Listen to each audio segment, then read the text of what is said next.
was trying to make jokes like I was on SNL. I was taking this so seriously. Welcome to Her Sports Convo with Ashleigh Wilson. Hey y'all, welcome back. Crazy to see you here again. I hope you had a good week last week. I hope you have a good week this week. We are back with a guest, and oh, is she a good one. Amari and I were talking about lacrosse. We're talking about her life. We're talking about all things and anything. So get ready for this episode because it really is a good one. And I'm going to stop talking now so you can go ahead and get into it. On this week's episode, we have Amari Pollard here.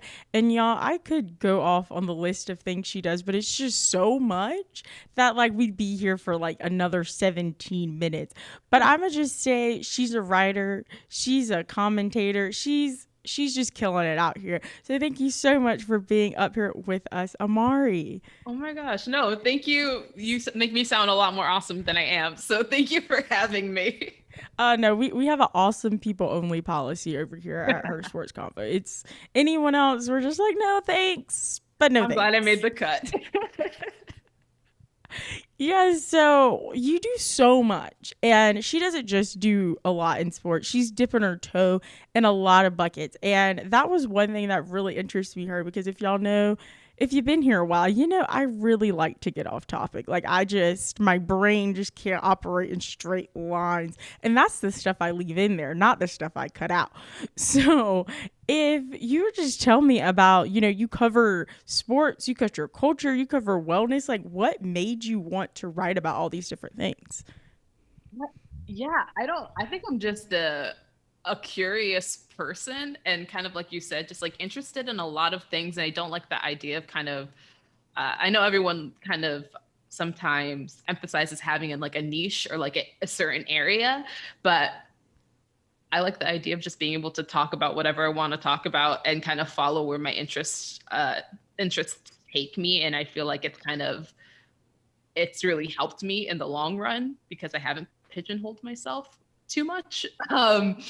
But yeah, I mean, I think just at least, sports just kind of came through playing and then like taking creative writing classes in high school and kind of realizing I had a knack for writing. And I think the first short story I ever wrote was about lacrosse. So it's just kind of been there. It was meant to be. It was meant to be. Yes. But I find it so interesting that like some people could take writing classes, i.e. some people, me, and been like, this is a no for me, dog. And then other people take writing classes and they're like writing essays and these beautiful stories. And I'm like, we were in the same class. What happened? It was like my whole life. My parents are dentists and my whole life was like, I'm going to be a dentist. I'm going to take over their practice and follow in their footsteps. And the minute I took a creative writing class, I was like, sorry guys, I need to major in like English or like some type of writing in college. And I know they were really worried for my future because they're like, Amari, how are you going to make a living? And I was like, we'll worry about that later. So yeah, definitely the writing classes kind of like opened up a whole world for me. And I was like such a nerd that I would look forward to essays like during tests. And I remember in college, yeah, in college for one history exam, I remember I wrote this essay. I can't even remember what facts, I use facts loosely, put into that essay. But I remember the major note from the teacher was like, this was so beautifully written. And I was like, okay, confirmation, because I'm pretty sure none of what I said was historical. I think I made up the whole thing. But hey, you still got the good grade. That's all that matters. Like she's over here looking for the blue book. She's like, yes, I have to buy 75 blue books. And I'm over here like, can we just get a Scantron? Like multiple choice we get to the same destination. It's just a different path, y'all. For real. But I mean, that's very interesting how you say you didn't pigeonhole people. And, I know a lot of people, some people even told me, they're like, girl, you talk about too much. And I'm like, I am too much. Like it's my life. Thanks. Welcome to the party. like welcome to the party, people. Like, but you talk about all the things you're interested in. It's not even like, y'all, she's like halfway in the thing she's talking about. Like she's going in and she's giving these information, these detailed stories, and she's killing it. Thank you. Yeah, I feel like it's very, I don't understand why we have to like limit ourselves. And I feel like to care about just a select few of things would be very one tone and like not interesting. So it also helps me to be curious because I don't want people to be bored when they talk to me. Because they're like, yeah, so like lacrosse, this, Yeah, like, and then, that's it. you know, I don't know what else is there to talk about. Yeah. So how's the weather? It's really Exactly. hot outside, and I would like the humidity to be at 0% because the people on the internet are telling me it's fall, but the weather outside is saying it's July. Exactly. Like, did you notice it's like 6 in the evening, Like, we got to do more than that. I mean, like, who wants, like, that's just such a one-sided person. And then I also feel like the more you're interested in, not only makes you more of an interesting person, but makes your work more interesting because you can pull from different areas and relate to different things, and you're not just stuck knowing about one thing in-depthly and intuitively, Yeah, exactly. You're able to pull in a lot of different perspectives from your work. And I feel like you're also able to connect things that you wouldn't normally think are connected. And I think like that's the one thing I really do enjoy about writing is that I like in the process, I find myself pulling from all these different areas. I'm like, oh, I wouldn't have thought these two things were related or that I could bring them back to each other. And then sometimes you just make these things seem related and they have nothing to do with each other. There's just different ways you can go about it. That's where the language comes in. Just take people on a journey with the language and they can't remember where you started. And they're like, this kind of doesn't seem like it goes with that, but I'm too happy. I'm here for it. I'm here for it. Right. So in your time, you've done a good amount of jobs as well. You did some work in New York. That's like your base camp. That's where you're from. You went to college there.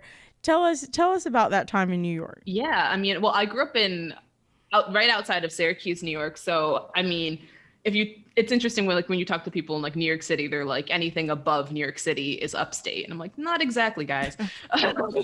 So my love for writing in college really stemmed from like local news and kind of working for my school newspaper and getting involved in the community through that. And my dream was always to end up in the city, like working for a major magazine.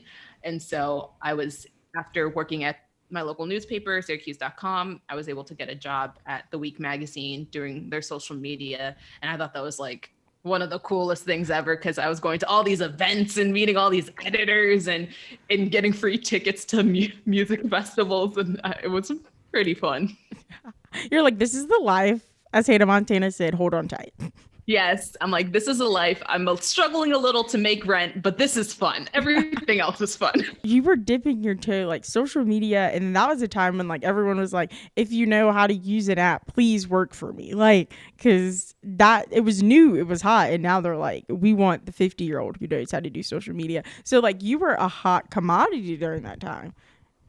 Yeah, that's the way I saw it. And like originally my dream was I wanted to be like a features writer at the New Yorker. And I just didn't know how that was going to happen because I feel like writing jobs are really, really hard to get full-time writing jobs. So I was like, you know what, I'm going to do social media because it's not my favorite thing, but I grew up enough around it and I feel like I know how to work it. And I feel like a lot of my experience with social media has just been like trial and error and just like luckily getting some random bites on it that worked in my favor. But yeah, it's definitely been a learning experience. Who knows it's like every day there's something else. So like if you throw something out there, 9 out of 10 it's gonna stick. It might like stick 17 months later, but hey, it happened. Lizzo popped off a year and a half after her like hit songs came out. Mm-hmm. Yeah, I remember like hearing her originally and then all of a sudden like hearing her in all these movie soundtracks, and I'm like, did everyone just decide to pay attention to her at the same time? And it's like, yeah, they actually did. That's how the internet works, people. FYI, guys, if you're not watching this on the Irish Sports Convo podcast channel, 1, why aren't you? 2, go watch it there as well. But she has like a lacrosse stick over here over her shoulder. Now, you might be asking, Ashleigh. Proof I played. Exactly. You might be asking, Ashleigh, you don't know anything about lacrosse. You are correct. That's why we have her up here. Like, I love lacrosse. Like, I look at it, I don't know what's going on, but I'm like, this is kind of cool. Totally okay. I feel like that was my initial reaction to it, and I think it took my parents, maybe like my whole family, maybe until I stopped playing to fully grasp the game. But we all knew it was exciting, and they would scream for me. So it definitely takes a while to adjust, and there's a lot of rules, so it takes a little bit to get used to. So when did you get into lacrosse? Like, how did you even dip your toe? Because like you don't. Well, I don't know how New York is, but in North Carolina, like there's not like people walking around playing lacrosse every day. Yeah, no. In where I grew up, it was like everybody played lacrosse. Like everyone I was in school with played lacrosse, and their dad and their mom and like their cousins, like lacrosse families everywhere. And I was just like, I don't understand the hype around this. But I was actually really into tennis, and I made varsity in 7th grade, and I was like waiting for the bus to take me over to the high school, and the varsity lacrosse coach came by and was like, oh, like you're on varsity, like that, you must be like pretty good, you must have good hand-eye coordination, have you ever considered lacrosse? And I was like, nah, man. And he was like, well, here's like a lacrosse stick, here are some videos, go home and watch it and like tell me if you'll try out. I watched it and I was like, I don't really understand what's going on, but these people are fast and they look cool and I like a challenge, so I'm gonna try it. She was the definition of, hey coach, put me in. Yeah, it's essentially. And it was funny because I didn't really get good until my sophomore year. Before that, I was always just there for the ride. You know, like maybe I'd get in, but I was definitely never a top player on the team until I think everything just clicked for me my sophomore year of high school. And I was like, oh, I really like this. And maybe I could actually play in college. And little did she know, you guys, she did. So how was that experience? It was a mixed bag. You know, I think I really appreciated the way my coach, in high school, he sat me down with my parents for breakfast and kind of just like went over the landscape of college lacrosse and like what to expect from D1 and D2 and D3. But like people D1 is a beast in and of itself, but I do think D2 was intense. It was a lot of hard work, but it was fun. But I do think like I lost a part of that like pure joy for the sport and playing it so intensely in college. And I got tired of it in a way that I never had felt in high school. So like when people ask me about like my college days, I usually refer to my high school days because I feel like those are when I was the happiest playing. Oh no, that's hard to hear, but I feel like that's such a reality that so many people forget about. And then especially on a D2 level, because it's like survive of the fittest. Like you're all out here gunning for these few spots on the team for one thing, and then these few scholarship spots, a few starter spots. I don't know how many people start on a lacrosse team, but I'm assuming it's not a lot because the field doesn't look that big. Yeah, I mean it's like a decent amount, but I think yeah, and it was a D2 school, but it was also like a top D2 school. I can't talk. D2 school. So I went to Lemoyne College, so it was like, you know, I mean, I had fun during practices and I had fun during games. Like when we just could like focus on the sport itself, I think those were the best times for me. But it was just kind of like, I was like, dang, my body's getting more tired. Like, is this what age feels like? And then literally my body broke down and was like, nah, you can't play no more. Like your knees are bad. Welcome to the club, girl. This is called the Bad Knee Club. Every time I walk up a pair of stairs, I'm like, you really thought that you were going to fling your body around like a rubber band for 8 years plus, probably more than that. You probably blocked out a little bit from trauma. And you thought you were going to be fine after? Yeah. You can literally hear like the individual screams of like each joint in the knee crying. Your experience with lacrosse got you not only into sports, but you were like the editor-in-chief of the newspaper. Like you were like killing it in your time while you were at college. Like how did you play on the field kicking it and you're also doing these other things as well? I look back on that time and like wish I could have stored the energy I had and used it for now, because like it's a whole different ball game out here in this full-time work real. I think like I just had,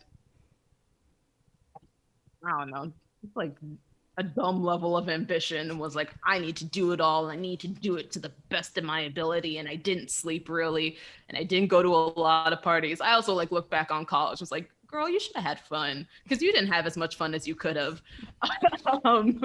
But I also just like loved to write. And I think for me, I think the best thing I could have done for myself mentally and like professionally was making sure that lacrosse wasn't just my life, and like I could have set myself up in other ways, because, you know, I think had I not have been so involved in like the school newspaper or like the multicultural groups on campus, I think I could have been really lost after I got injured and had like a serious identity crisis. But because I had done those two things in parallel, it was like, okay, now I'm not splitting up my energy. I'll just put it all into the paper or into my clubs, and I'll still be okay, because like I still have things that I'm interested in and care about. So you were like killing it in lacrosse. I'm gonna keep saying that. Have I seen a video of her playing lacrosse? No, because I couldn't find it. You guys, I looked high and low, couldn't find it. So I'm using my own creative storytelling skills and making her like a superstar in my eyes. And talking about superstars, this Kyle Harrison guy, ever since I started looking up lacrosse to learn more about it so you could be up here, my timelines have been flooded with lacrosse. And I'm like, I don't know what's going on. So the day that man retired, I was so confused. I was like, I guess he's really good. And another guy retired like Monday or something like that. So tell us about that, because I want to know now. I mean, just like when you talk about like two of the most important lacrosse players, and to also like retire within, you know, such a short span of time near each other, I think it's very bittersweet. I mean, I feel like everyone feels lucky to have gotten to watch them play and get to see them in like this new like transition into this new phase of like being still a part of the lacrosse community. But yeah, also just like nice people. I was lucky enough to work with them on a project for the PLL, and like simultaneously fangirling and trying to be professional at the same time, but them like really complimenting my writing. I'm like, stop, like, thank you. Stop flirting with me. Oh, this is embarrassing. You like my words, you must like me too. But yeah, I was like, this seems really cool. They seem like nice guys. Everyone's telling all these fun stories about him and how he like helped people, and I'm like, they seem like some really nice people. I wish I knew why they were nice. That's like the downfall of like Instagram and Twitter. It's like you find one thing and you want to learn about how we got here, but it's just people in the like mentions being like, thank you so much, I appreciate you. And I'm like, can someone tell me what's going on? Right, like I don't want to do my own individual like side project research, because that could take me down like we don't have enough time for those rabbit holes. Like someone just needs to like succinctly tell me what is up. But no, like two very important lacrosse players to retire, but they are very nice people too. I will attest to that. And that's like a cool, I think it's also like it's nice to meet people who have like such like a pure and just deep passion for the sport, and also to like see how that kind of niceness translates into like real life interactions. Because like I truly do believe like some people, you see them like on the TV or on the internet, and you create these like own like storylines about these people in your head, and like you want to meet them, but then you're like, no, because then like what about the storyline in my head? It's in the story, I tell you, like, also, like, I think that's why I'm a writer, because I'm, like, always, like, in my head, and I create all these things in my head that aren't true. But some of the most heartbreaking instances, that's dramatic. I'll just say, like, one particular instance I had with one of my favorite writers did not go as planned, and, like, she made me feel pretty dumb in the moment. And I was like, I'm okay never meeting like anyone I admire again, because y'all just be ruining some of this stuff.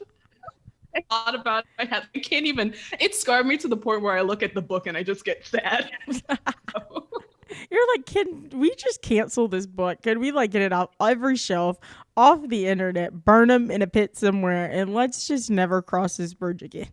Yeah, I'm like, I really like this book, and I low-key kind of want to still read your books, but I don't want them to also make me sick too. Reading she's over here reading this happy book, crying, and everyone's like, what's wrong with you? I'm just still struggling from that one moment that I'm pretty sure wasn't embarrassing to anyone else, but like in me, I like left that room. I was like, okay, bye, I gotta go. It's hard to beat a top person in your head. You just have to retire after that. You're just like, well, you guys, putting out my my thing in the Players Tribune with my black and white photo on the cover. Something super like, dramatic and like sentimental, and just fading into the I don't know what I was going with that. But anyways, you get it. You retire. Exactly. But one thing, I don't even know how I got here, but the Players Tribune, like, I always wondered like how that worked, how people got in there, because I feel like there's a really in-depth stories, and like, they'd be like, XYZ wrote this, but I'm like, I don't feel like you did. I feel like you told someone. And I mean, I'm not hating on them for doing that. Like, I commend you, because if I was going to write something, I would tell someone who was a professional writer to write it. And I'm giving you the story. You make me sound like I have common sense, because I know I leave out words and I leave out propositions and commas, and because I love a colon. I know a colon doesn't go there, but I love a colon. That's how I feel about like an M dash. Put that in everything. Like, does it work? No. Actually, it might, but I don't know. So, here you go, Amari. You like, figure any out of us know, like, the proper grammatics. Like, come on, let's get here. But you were popping off. Athletes Unlimited Lacrosse kicked off in July of 2021. And y'all, let me tell you, she said she was tired. You want to know why she was tired? Because she was over here pumping out the content. On what? On the ESPN. On the ESPN, she was up here on the TV covering lacrosse, y'all. It was a tiring and invigorating time. And I'm always talking with Tari, it feels weird, my co-host, for everything I do, basically lacrosse related. And we were just saying like how we miss like being so creative on a day-to-day basis, but it's been a cool, very cool and unexpected ride. I mean, it has to be. Like, how did that opportunity even come about? It's funny, I was actually just talking to a friend earlier, and he asked me the similar question. And it's just like, when you talk about like things just like randomly aligning and like having no idea, I think that's the best way to put it. I mean, Tari and I had been like separately writing, for years, and we hadn't really like fully like connected, but our editor one day was just like, I need to make sure you guys connect. So we just started talking, and she had me on her podcast that she does for Inside Lacrosse, and we just had like a really deep conversation about like what it's like being two Black women in the lacrosse world, a space that is like has become predominantly white, and I think people really honed in on that conversation, and we were able to, through our editor at Inside Lacrosse, make some connections at ESPN, just to have a conversation with them. Like, we just like had a conversation about like what we thought about the lacrosse coverage, what we would like one day hope to see for the women's side. And then a few months later, our now producer reached out to us from Heather Lee reached out to us from ESPN and was like, hey, like, what do you guys think about doing like a show? And I was like, I never knew I had this dream until this moment. You're like, that's been my life goal. Exactly. Like, I need it. This needs to happen. And it ended up being like, because I had always thought of myself just purely as a writer, like I'm supposed to be like, no one's supposed to see my face. I'm supposed to be like kind of like incognito. So it was kind of scary, the idea of being on camera and also like opening up myself to a whole different world of commentary. But it was exciting, and I loved taping with Heather Lee and Tari and kind of approaching it as my own like little writer's room. I was trying to make jokes like I was on SNL. I was taking this so seriously. She was like, y'all need to call me because I'm going back to New York. Saturday Night Live with Amari Pollard. Somebody put her index card up on that wall. Please. Let me do the what is that name? What's it like in the middle of the show when they're on the desk? Oh, like, Colin Jost. Yeah. And the other guy. Jost. Yeah. Yeah, whatever that segment is called. Like, let Tari and me do that. I think we'd be good. SNL, NBC, we're here. We're here and ready. Y'all better put me on that production. I'm a great director. Never directed anything in my life. I'm like, yeah, point the camera over there. First time for everything. Come aboard. Point the camera over there. Mm-hmm. That looks, yep, that's how it's supposed to look, y'all. You're halfway out of the screen, but it's okay. We're going to roll with it. The mics work. That's all that matters. It's important. And so you also did the thing with Athletes Unlimited. And I mean, for you playing lacrosse all those years, and then you seeing something like Athletes Unlimited come about, I know you were like, this is another childhood dream I never knew existed until now. Exactly. And honestly, have to like do like, that wouldn't have happened for me unless it was for Tari. So I feel like I need to like really shout her out because I think she's the epitome of like carrying your people as you climb. And, she was getting involved with AU and was like, hey, how about we bring Amari? And I was like, yeah, I want to do it. And it was nice to kind of, because it was so different from the way we did Sound On with ESPN. And I think it was also like a cool exercise in like trying to produce a segment, and like we're kind of both directing it and I was editing it. And so it was, I think, probably a nice way to try to make all my media skills come into play at once. Very tired. I was very tired because editing is no joke and I was up late. But it was fun and also amazing to see professional women's lacrosse played again, because when the WPLL kind of like dissolved, that was really sad.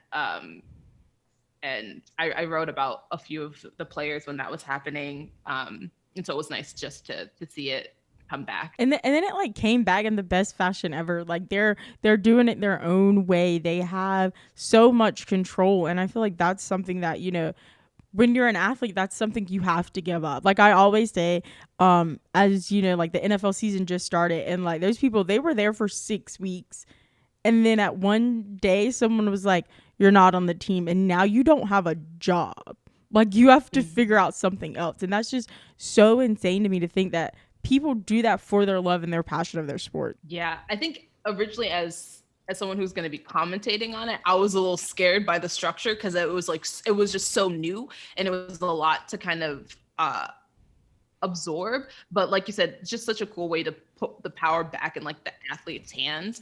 And it was exciting. It was so exciting to see how the players came out and made, I mean, to me, just like athletic superstars. And just to see how people who had like been around the game for a while were amazing as usual, but also like newer names coming up and kind of like really making a splash. I mean, first comes to mind is like Kayla Wood. Like was watching her play for UNC this last season, just thought she was amazing on defense, and to kind of just see how she was just like on fire the whole time. And then it's also good for them as well as outside, because now they have this whole new branch of lacrosse fans, i.e. me, and all these other people who are hearing about their stories and all these things. And now they have so many more opportunities outside of lacrosse now as well. Because as you see, like Kate Osterman, after the softball season, she was everywhere. I know for like 5 months. Yeah, it's nice to see that like momentum builds during the season and then kind of like go in so many different directions afterwards. And you see all these great opportunities coming up for them. And I think it's like, it's kind of just like, finally people are saying what particularly, women lacrosse players have been saying for years, like, pay attention to us. Like, this game is amazing. We have incredible players. And it's like, I think people are just like really starting to catch up to that. And it's cool to see people like outside of the lacrosse community talk about the sport. Like I feel like I've had so many different conversations with people that I wouldn't have had before. Oh yeah, because it's like, you know, the saying like build it and they will come. Like put these people on TV and they will watch it. Like they will turn the channel and they're like, I don't know what I'm watching, but I think I kind of like it. And then they'll come back next week. And before you know, you have a new batch of lacrosse fans. So basically all I'm saying is y'all need to hire us for your marketing team. Because we're great. We just fixed your problems. You're welcome. Solved it in just a few minutes. I know. Y'all were thinking way too hard about it. That's how we figured it out. Like, just do it. Just like put us on channels where you can find us. And look at that. Like people will watch. You're making it a lot harder than it has to be, you guys. You're making it a lot harder than it has to be. Did we really need all those years? I'm waiting to do this. So around here at Her Sports Convo, you guys, you know what we do. The I say this. You tell us the first thing that comes to your mind and a story behind it if you have one. So the first thing is writing. Poetry. And that's kind of lame, but I think through poetry was like also how I like got into writing. And that's like my first like I think sometimes my poetry tends to be stronger than like my prose writing. Not a funny story or anything, just something I like. Your next word is lacrosse. Star. There's no story behind it. I don't know why star popped into my name. Maybe it's because a lot of stars are being born with this new iteration of women's lacrosse in the professional game. So she's like trying to walk that out. Like, yeah, I meant it. Really Come on, am. there's something here at the bottom. I don't know what it is, but I'll try to find it. And your last one is Never Have I Ever. The show. Oh, ooh, getting hit by a car, because that's what love is. You know, I literally watched because I was like been waiting to watch the season that just come out, and I was like, oh my god, I got to talk to Amari. Let me watch this before she give me any spoilers, because I'm gonna be mad. Sorry for anyone who hasn't watched the third season. I didn't spoil anything, but yeah, I watched I love that show.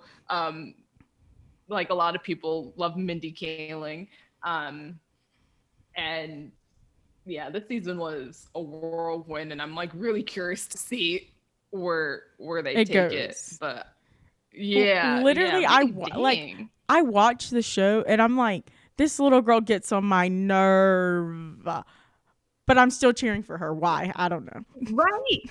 It doesn't make sense. I'm like, Davy, you are annoying and like very selfish, and I'm confused how you still have friends, but also like, how were y'all? Maybe I was just very lame in high school, but I watched these shows based off of high schoolers. I'm like, is this how kids are now? Is this how they were? Like, was I just like not invited to the parties? Because like, how are all these things happening? This wasn't happening for me. I was at home like watching movies like a lame person with my parents. It wasn't just you, girl. It was me too. It's fine. Okay, that makes me feel better. Because like when they had that party, I'm like, okay, and it wasn't like what you would assume a high school party was. Y'all, they had like full on music. The house was bumping. It was an extravagant event. Yeah, and then I can't remember if they said it in this show or if I'm getting other series confused, but half the time they're like, oh, my parents are downstairs, or like my parents are in the other room. I'm like, what parents are letting y'all throw parties? Like, I gotta ask my parents permission to have like one or two friends over, you know? We gotta make sure the schedules work, and then they talk to their parents. Like, how is this happening? Like, they're having and how could you even be in the other room? Like, these people are making so much noise. Right. Yeah, I'm like, are you not worried about the cops? Like, there is some underage drinking going on. I don't know. Parents, maybe the parents in movies and shows are just different, but those are not the parents I was surrounded by growing up. We're gonna make our own show and or movie, and it's gonna be like the realistic side of high school, middle school, all that. We're taking all the jazz and pizzazz out of it, and people are gonna love it because they're like, Thank you. Because you know how in like all those like high school movies, it's like, oh my gosh, everyone's worried about my dress or whatever. Nobody cares. Right. And see, maybe this is wasn't the right thinking, but the way I made it through high school was thinking that like no one is ever thinking about me. Like that's it. I'm on nobody's mind. And that freed up my whole life in high school. I mean, everyone should take that idea outside of high school. Because like honestly, in the grand scope of the world, you are smaller than a drop in the ocean. Like nobody cares as much as you do, y'all. Nobody cares. It's true. And once you figure that out, you're like, wow, I can just go about living my life and not be concerned with other people's thoughts about me. Because they're probably not thinking about it. And then when they tell you that they are thinking about you, you're like, oh, that's a nice surprise. Thank you. Exactly. But sometimes I tell myself when I can't sleep, I'm like, oh, someone's thinking about me. And they're like, no, girl, you just have insomnia. I mean, it's insomnia is real. I don't have like, I have the opposite of insomnia. It's like sleepnia, where you just need to sleep all the time. So when I can't sleep, it's very annoying. Wild. So let everybody know where they can find you on the internet, on the web, wherever you're at, let them know. Yeah. So on Twitter, you can find me at Amari Pollard. On Instagram, you can find me at Amari Don. You can find my writing at amaridon.com because it's a lot over the internet and I don't want to list out where you can find it. Yeah, I feel like those are the main places and you can always feel free to say hi. I like to think of myself as being pretty friendly. So stop by those DMs. She is friendly, y'all, and thanks so much for being here, Amari. I'll have all that linked in the description down below. And that is it for this week's episode. Make sure to like, comment, rate, subscribe wherever you decide to listen to your podcast at. Head on over to Instagram and follow at Her Sports Convo to stay up to date on all things Her Sports Convo. Make sure to check out the Her Sports Convo channel on YouTube. That is the main channel where I post new videos every Monday at 11 a.m. Eastern Standard Time. Also, if you're listening to this episode, check out the Her Sports Convo podcast channel where you can watch these podcasts every Thursdays at 11 a.m. Eastern Standard Time. Thanks again, Amari, for coming on. Make sure to follow her. Again, I'll have all that stuff in the description down below.